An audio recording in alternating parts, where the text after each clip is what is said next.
The dust is finally settling from all of the madness that happened during the week of the NBA's trade deadline, and with that being the case, we're starting to pick up on some unusual situations that stick out a little more now.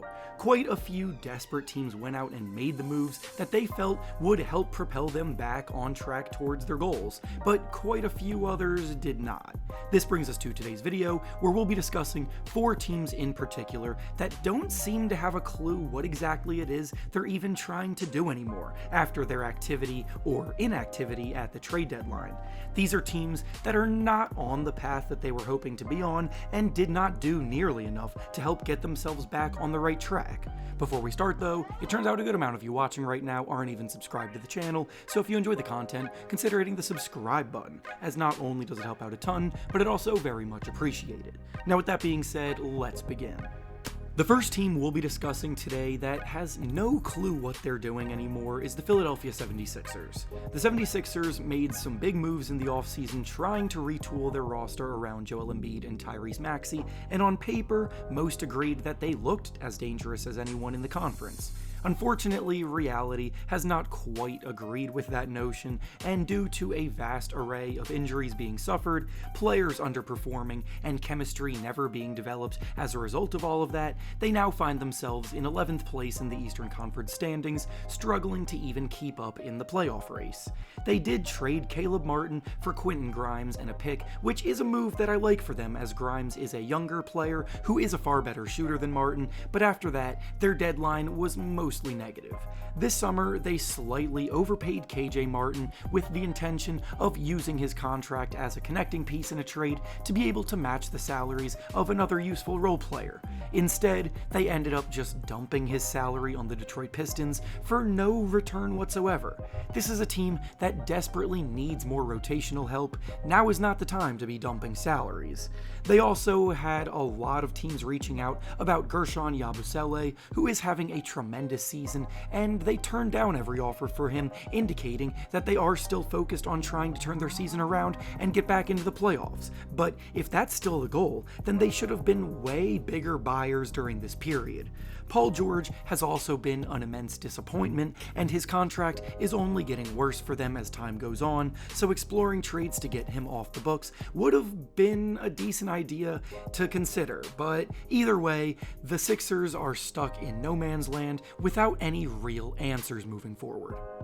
The next team we'll be discussing that has no clue what they're doing anymore is the Phoenix Suns. The Suns are another group that went all in on chasing a title, but in doing so, it has completely blown up in their face.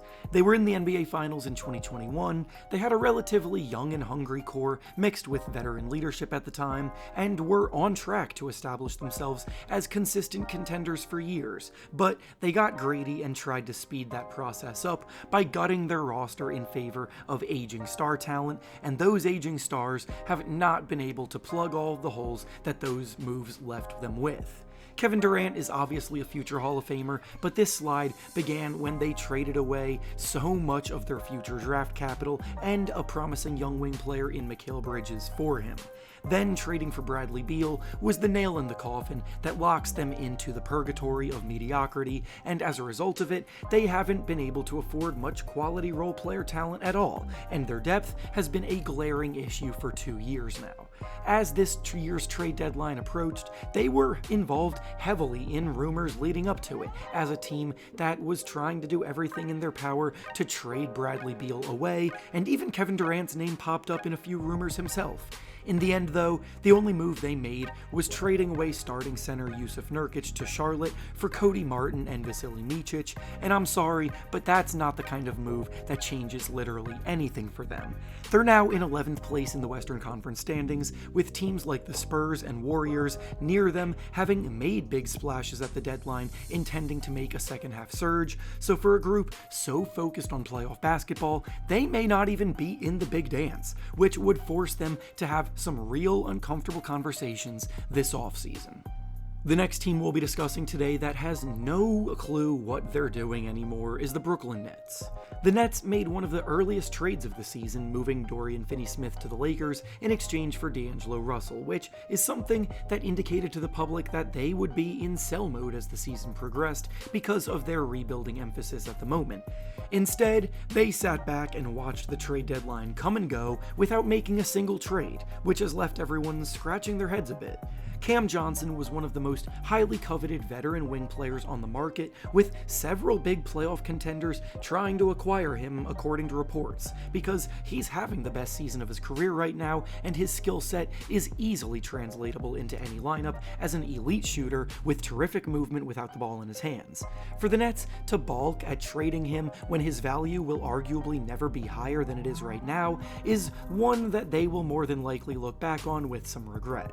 D'Angelo Russell, Ben Simmons, and Nick Claxton were also names to watch going in, but both Russell and Claxton stayed with the team, and they ended up buying out Simmons' contract too. So I just can't quite figure out what their plan is right now. Holding all of those players, especially Cam Johnson, is reminiscent of what the Wizards did last year when they refused to trade Kyle Kuzma despite receiving some enticing offers for him, only for the Wizards then to come back this year even worse. And with the Nets being so far away from competing for anything worthwhile, selling off pieces that were actually worth something would have been the best in the long run. And finally, the last team we'll be discussing today that has no idea what they're doing anymore is the Dallas Mavericks. Yes, I know that at this point it's just beating a dead horse to rag on the Mavericks time and time again, but you simply cannot discuss a topic like this without including them after what happened. Trading Luka Doncic out of the blue is so unfathomable that I just can't see a world where it doesn't hurt them for years to come.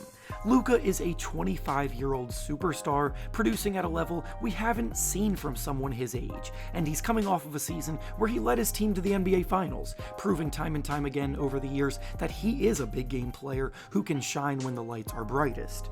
Trading him for a much older Anthony Davis, who has plenty of injury concerns of his own in a quote-unquote win-now move, is the biggest risk any team has taken in years, and it's already coming back to bite them, as Anthony Davis just suffered an injury in one of his first games with the Mavericks and is now set to miss multiple weeks.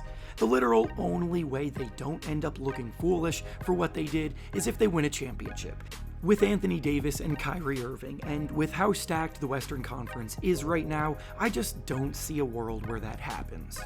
And with that being said, that's all I have for you today. Make sure to like the video, subscribe to the channel, and comment down below what you think about these teams moving forward. Thanks for watching, and I'll see you all next time.